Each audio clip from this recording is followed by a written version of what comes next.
ఓం మహాగణాధిపతయే నమః. ఓం గురుభ్యో నమః. ఓం శ్రీమాత్రే నమః.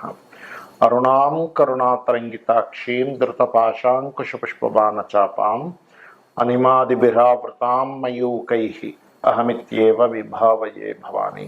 శ్రీమాత్రే నమః. ప్రేక్షకులకి లలితాంబిక అమ్మవారి యొక్క అనుగ్రహం పరిపూర్ణంగా కలగాలని స్ఫూర్తి కోరుకుంటూ మనం ఈరోజు శుక్రుడి యొక్క మార్పు 9వ తేదీ అక్టోబర్ నుంచి నవంబర్ 2వ తేదీ వరకు శుక్రుడు నీచ స్థానంలో ఉంటున్నాడు, గుర్తుపెట్టుకోండి. దాని తర్వాత నీచగ్రహమైనటువంటి రవితో కలిసి ఉంటున్నాడు. దానివలన రవికి నీచభంగ రాజయోగం ఇస్తున్నాడు, కానీ శుక్రుడు నీచంలో ఉంటున్నాడు. అయితే ఈ 2 రాసుల్లో, ఎందుకంటే ఇక్కడ 2వ తేదీ వరకు ఉంటే దాని తర్వాత 25 రోజులు తులారాశిలో ఉంటాడు. ఈ 2 రాసుల్లో శుక్రుడు నీచంలోని నీచపడ్డ గ్రహంతో కలిసి ఉన్నందుకు ఎటువంటి ఫలితాలు వస్తాయి అనే విషయాలు ఇప్పుడు మనం తెలుసుకుందాం. అయితే ఈ యొక్క విషయాలు చెప్తుంది నేనైనప్పటికీ కూడా చెప్పిస్తుంది సాక్షాత్ లలితాంబవారిగా భావిస్తూ ఒక్కొక్క లగ్నం లేదా ఒక్కొక్క రాశి గురించి తెలుసుకుందాం. వృశ్చికం వారికి కనుక చూసుకున్నట్లయితే ఏకాదశ స్థానంలో అంటే 11వ స్థానంలో శుక్రుడు నీచబడి ఉంటున్నాడు 9 అక్టోబర్ నుంచి నవంబర్ 2వ తేదీ వరకు. దీని మూలంగా వృశ్చికం వారు కాస్త ఏకాదశ శుక్రుడు, మనం ఇందాక చెప్పుకున్నాం ఏకాదశంలో శుక్రుడు మంచివాడు కాదు అని. కాబట్టి ఇది కొంచెం 12లో ఉన్నందుకు, ఏకాదశంలో శుక్రుడు ఉన్నందుకు ఈ అక్టోబర్ 9వ తేదీ నుంచి నవంబర్ 2వ తేదీ వరకు వివాహ జీవితం మీద దీని యొక్క ఎఫెక్ట్ ఉంటుంది. ఎందుకంటే ఇక్కడ సప్తమ స్థానాధిపతి, ఈ సప్తమాధిపతి శుక్రుడు ఎప్పుడైతే నీచ పొందుతాడో ఇది వివాహము, వివాహ జీవితము, వివాహ సంబంధించిన అంశాలు వీటి మీద ఎఫెక్ట్ చూపిస్తూ ఉంటుంది. కాబట్టి ప్రధానంగా ఈ శుక్రుడు ఎప్పుడైతే ఈ రకంగా ఉంటున్నాడో ఇది ఇచ్చేటువంటి రిజల్ట్ ఏమిటి అంటే, మీరు ఎట్టి పరిస్థితుల్లో పార్ట్నర్స్ని ఎంపిక చేసుకునేటప్పుడు లేదా వ్యాపార సంబంధించినటువంటి అంశంలో వ్యాపార మూలకంగా కొంతవరకు కొన్ని జాగ్రత్తలు తీసుకోవడము, వ్యాపార లాభాలు ఎక్కువ రావడానికి చేసేటువంటి ప్రయత్నాల విషయంలో కొంత జాగ్రత్త తీసుకోవడము, ఎవరితోనైనా అగ్రిమెంట్స్ చేసుకునేటప్పుడు, అందులో ముఖ్యంగా ఏదైనా ఒక వర్క్ కెరియర్కి సంబంధించిన అగ్రిమెంట్ చేస్తుంటాం, అటువంటి విషయాలలో కొంత జాగ్రత్తగా ఉండాలి అనేటువంటి చూపిస్తుంది. ఇక ప్రధానంగా మరి ఈ శుక్రుడు రవి స్థానంలో అంటే రవితో పాటు కలిసి 12వ స్థానంలోకి వస్తాడు కదండి వృశ్చికం వరకు. అప్పుడు ఇచ్చేటువంటి ఏదైనా మంచి ఉంటుందా అంటే, అక్కడి నుంచి మీకు ఏదైనా కెరియర్ పరంగా గతంలో ఏదైతే ఇబ్బంది పడుతూ ఉన్నారో, అంటే ఆల్రెడీ ఉద్యోగం లేక ఇబ్బంది పడేవారికి కానివ్వండి, ఉద్యోగంలో ఎక్కువ స్ట్రెస్ ఉంది ఎందుకంటే 10వ స్థానంలో కేతు ఉన్నాడు మీకు. కాబట్టి కేతు ఉన్నందుకు ఎక్కువ స్ట్రెస్ ఉందని ఇబ్బంది పడేటువంటి వారు, ఉద్యోగం రావాలని ప్రయత్నం చేసేటువంటి వారికి ఈ రవి నీచ స్థానంలో నీచభంగ రాజయోగం దశమాధిపతి ఉన్నందుకు ఆ ఫలితాలు ఇస్తారు. అయితే ఇక్కడ ప్రధానంగా మీరు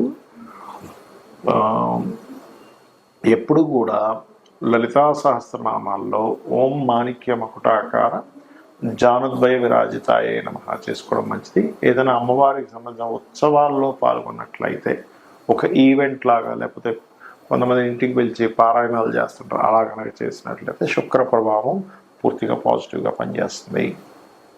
సర్వసాధారణంగా శుక్రగ్రహం కనుక ఎవరికైనా జన్మజాతకంలో బాగుంటే ఎటువంటి ఫలితాలు ఇస్తుంది, ఇబ్బందిగా ఉంటే ఎటువంటి ఫలితాలు ఇస్తుందో చెప్పుకుందాం. ముఖ్యంగా శుక్రుడు ఎవరి జన్మజాత చక్రంలో అయినా మంచి బాగున్నాడు అంటే, బాగుండడం అంటే ఏమిటి, ఇక్కడ ఎక్కడ పాపగ్రహాలతో సంబంధం లేదు, ఉచ్చస్థానంలో ఉన్నాడు, నీచ స్థానంలో శుక్రుడు లేడు, మరియు అలాగే శుక్రగ్రహము ఉదాహరణకి ఒక మంచి స్థానంలో ఉందనుకోండి, వాళ్ళకి లగ్జరీ, ఫైనాన్షియల్గా బాగుండడము, అలాగే స్త్రీలతో ఎటువంటి గొడవలు రాకుండా ఉండడము, అన్ని కంఫర్ట్స్ లైఫ్లో అనుభవించడం జరుగుతుంది. అదే శుక్రుడు కనుక పాపగ్రహాల్లో ఉండడము, కేతువుతో కలిసి ఉండడము, పాప కర్తర్లో ఉండడము, నీచ స్థానంలో ఉండడము, ఇలా జరిగిందనుకోండి, అప్పుడు వాళ్ళకి వివాహ జీవితంలో ఇబ్బంది. ముఖ్యంగా పురుషులకి, సహజంగా స్త్రీలకు కూడా శుక్రుడు వివాహానికి కారకుడు అవుతారు కాబట్టి కుజుడిని తీసుకుంటాం. అదేవిధంగా ఫైనాన్షియల్ మ్యాటర్స్లో ఇబ్బందులు రావడము ఇట్లాంటివి ఇస్తుంటాయి. అయితే బాగుంటాయి కనుక ఖచ్చితంగా వీళ్ళకి అన్నీ కలిసి రావడము, బాగోకపోతే స్త్రీల మూలకంగా, ధనం మూలకంగా, వీటి మూలంగా ఇబ్బంది వస్తూ ఉంటుంది. కంఫర్ట్స్, లగ్జరీ, వాహన ప్రమాదాలు జరగడం, స్త్రీలకైతే ఏదైనా హెల్త్ ఇష్యూస్ రావడము, అలాగే పురుషులకు కూడా కొన్ని సుఖ వ్యాధులు రావడం నటిస్తూ ఉంటుంది. అయితే ఎవరి జన్మజాతకంలో అయినా బాగుంటే కనుక ఏమి ఇబ్బంది లేదు. కానీ బాగున్నప్పుడు ఏం చేయాలి అనేటువంటిది చూసుకున్నట్లయితే, ఏ గ్రహాల ద్వారా పాపకర్తలు ఏర్పడిందో శుక్రుడికి, ఆ గ్రహాలకి సంబంధించినటువంటి రెమెడీ చేసుకోవాలంటే ఆ గ్రహాలకి దానం ఇవ్వడము అవి చేయాలి. అంటే ఉదాహరణకి శుక్రుడు వెళ్ళి కేతువు కుజుడు మధ్యలో ఉన్నాడు. అప్పుడు కేతువు కుజ అంటే మంగళుడికి కేతువుకి కందులు ఉలవలు దానంగా ఇవ్వడం. లేదంటే నీచంలో ఉన్నాడు, చాలామంది తెలియక శుక్రుడు నీచంలో ఉన్నాడు కదండి, నేను దాన్ని స్ట్రాంగ్ చేసుకోవడానికి నేను వజ్రం పెట్టేసుకుంటా అంటారు. అది కరెక్ట్ కాదు.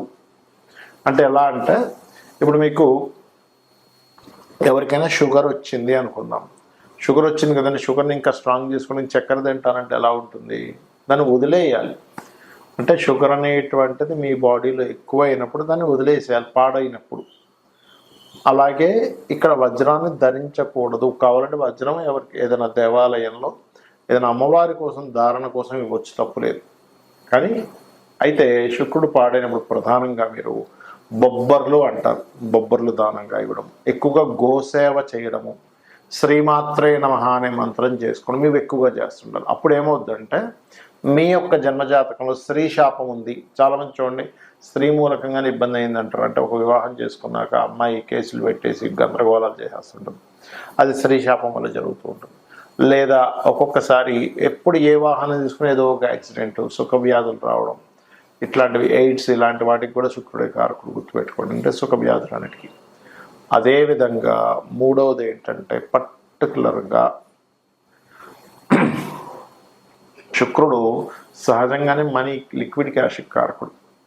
ఎవరైతే లలితాసహస్రనామాల్లో ఓం సంపత్కరీ సమారూఢ సింధుర వ్రజసేవితాయే నమః అనే మంత్రం, లేదా ఓం ధర్మాధ్యక్ష ధనాధ్యక్ష ధనధాన్య వివర్ధిని నమః అనే మంత్రం చేసుకోవడం ఖచ్చితంగా శుక్రుడి యొక్క బలాన్ని పెంచుతుంది. వీటితో పాటు ఏమిటంటే, ముఖ్యంగా పాలతో అభిషేకం చేయడం, అమ్మవారిని పాలతో అభిషేకం చేయడము, శివుణ్ణి పాలతో అభిషేకం చేయడము, వాటర్తో కూడా చేయొచ్చు, తప్పేం లేదు. కొంతమంది విభూతి కలిపి కూడా చేస్తారు. దీనివల్ల ఏమవుతుందంటే, ఈ శుక్రగ్రహ ప్రభావం మనకి ఏదైతే నెగటివ్గా ఉందో దాని యొక్క ప్రభావం తగ్గుతూ ఉంటుంది. ఇంకొక విషయం ఏంటంటే, చాలామందికి తెలియక లాభంలో అన్ని గ్రహాలు ఉంటే మంచిది అనుకుంటారు, కానీ శుక్రుడికి పనికిరాదు లాభస్థానము. ఏమిటండి లాజిక్ ఏమిటండి అంటే, శుక్రుడు 12వ స్థానం నుండి బాగా యోగిస్తాడు. శయాసౌఖ్యానికి కారకుడు కదా. ఒక వ్యక్తి చక్కగా శయాసౌఖ్యం అనుభవిస్తున్నా అంటే 12వ స్థానం బాగుంటుంది. కానీ అదే 11లో ఉంటే 12కి 12వ స్థానం అంటే 12వ స్థానాన్ని వెనక్కి లాగేటువంటి స్థానంగా చెప్తారు. కాబట్టి ఇది వివాహ సంబంధించిన విషయంలోని, శయాసౌఖ్యం సంబంధించిన విషయాల్లోని, వివాహ జీవితకు సంబంధించిన విషయంలోనే ఇబ్బంది ఇస్తుంది. కాబట్టి ఈ శుక్రుడి విషయంలో ఈ జాగ్రత్తలు కనుక ఎవరైతే తీసుకుంటారో, ముఖ్యంగా శుక్రుడు బాగాలేడు అన్నప్పుడు స్త్రీలతో గొడవలు పెట్టుకోకూడదు, దూరంగా ఉండాలి. శుక్రుడు బాగాలేడు అన్నప్పుడు పర్టికులర్గా ఏంటంటే, ఎక్కువగా మనం ఓవర్గా లగ్జరీ చేస్తున్నాము, దానివల్ల కూడా ఇబ్బంది ఇస్తాడండి. అంటే ఎలా ఉంటుందంటే, నేను కొంతమంది జాతకాలు చేసినప్పుడు వాళ్ళకి ఒక టైం, ఒక 2 months 6 months కొంచెం బాగా డబ్బులు వస్తాయి. అప్పుడు దానికి అలవాటు పడిపోయి, లగ్జరీకి అలవాటు పడిపోయి, వాళ్ళకి ధనం తగ్గినా కూడా అదే లగ్జరీ మెయింటైన్ చేస్తూ అప్పులు చేసేసి ఇబ్బంది పడుతుంటారు. కాబట్టి బాగోనప్పుడు ఓవర్ లగ్జరీ ఒకసారి ఇచ్చి మళ్ళీ కిందకి పడేస్తాడు, అప్పుడు ఇబ్బంది పడుతూ ఉంటారు. శుక్రుడు బాగుంటే బై బర్త్ నుంచి బాగా ఉంటుంది. లేదా ఆ మహాదశలు వచ్చినా కూడా కొంతమందికి శుక్ర మహాదశ అన్నారంటే యోగించట్లేదు అంటారు. అంటే దాని అర్థం ఏమిటంటే, శుక్రుడు బాగోలేడని అర్థం. కాబట్టి రెమెడీస్ చేసుకోండి, అన్ని విధాలా బాగుంటుంది. శ్రీమాత్రే నమః.